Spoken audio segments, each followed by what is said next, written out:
প্রিয় শৌখিন মৎস্য শিকারী ভাই বন্ধুরা, দেখুন আমরা তারাই নদীতে যাওয়ার পথে এই খানকা শরীফটি পড়ে। তো এই খানকা শরীফটি হচ্ছে বাবা রাহিম শাহর খানকা শরীফ।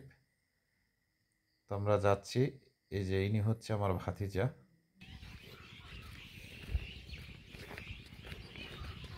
আমরা তারাই নদীতে প্রায় চলে আসছি। এই তো দেখা যাচ্ছে পাখিরা গিলগিল করতে আছে। তারাই নদীতে চলে আসছি, আর অল্প কিছুক্ষণ পরে আমরা বসে যাব তারাই নদীতে মাছ ধরার লক্ষ্যে। তো থাকুন আমাদের সাথে, দেখুন আমাদের আজকের ব্লগটা। ভালো মন্দ বিচার করে অবশ্যই কমেন্ট করতে ভুলবেন না। আপনাদের একটা মূল্যবান কমেন্টের কারণেই আমার ভিডিও করার প্রয়াসটা দ্বিগুণ বেড়ে যায়। তাই ভাইয়াটাকে ভিডিও বানানোর জন্য উৎসাহিত করবেন। ধন্যবাদ সকলকে। আমরা এই জায়গাটাই নির্বাচন করেছি, এখানে বসবো। প্রথম দেখবো এখানে মাছ ধরে কিনা। আমি ছিপ রেডি করছি, দেখতে থাকুন আজকের মাছ ধরার ভিডিও।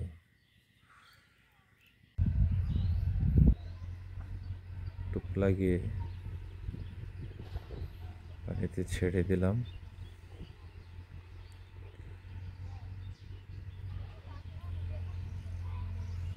দেখুন সুন্দর করে একটা মাছ ধরে ফেলছি। মাছটা খালে রাখলাম। আর দেখুন আমরা এই মাছ ধরতে আসলে কত কিছুর সাক্ষী হয়ে যায়। দেখুন একটা বড় গুইল, সে হাঁটি হাঁটি পা করে পানির দিকে যাচ্ছে, এটাও ক্যামেরায় নিয়ে নিলাম।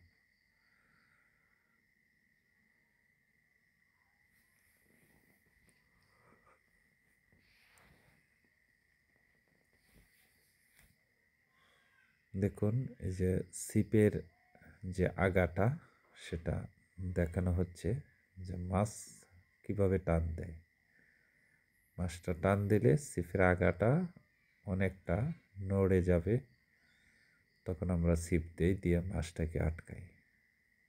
এই দেখুন টান বেড়েছে। তো মাছটা মিস হয়েছে, শুধু টানটা দেখালাম যে টানটা কিভাবে দেয়।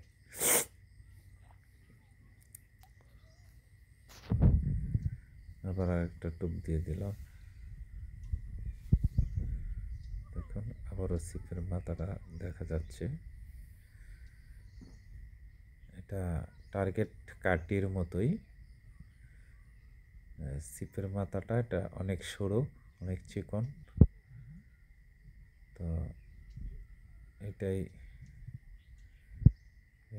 চিকন দেখেই নড়ে আর কি মাছের টান দিলে। দেখতে থাকুন আমাদের ভিডিওটা। এই দেখুন টান মেরেছে, উঠালাম, কিন্তু এটা মাছ না, এটা হচ্ছে একটা কাঁকড়া। তো কি বলবো এই কাঁকড়ার কথা। এই কাঁকড়া আমাদের কাঁকড়াকে তাড়িয়ে দেয়। মাছ যখন খেতে আসে তখন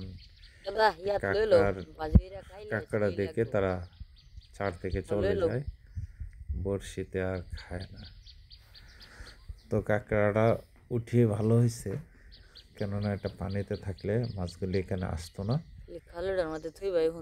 কাঁকড়াটা আমি আমার খালুয়ে নিয়ে নিব। এখন যদি আবার আমি এখানে ছেড়ে দিই তাহলে আবার পুনরায় ওই জায়গায় চলে যাবে। তো আমি আমার খালুয়ে রেখে দিলাম, কেননা অন্যখানে এটাকে ছেড়ে দেব। এবার বড়শিটা ফেললাম, দেখা যাক মাছ হয় কিনা।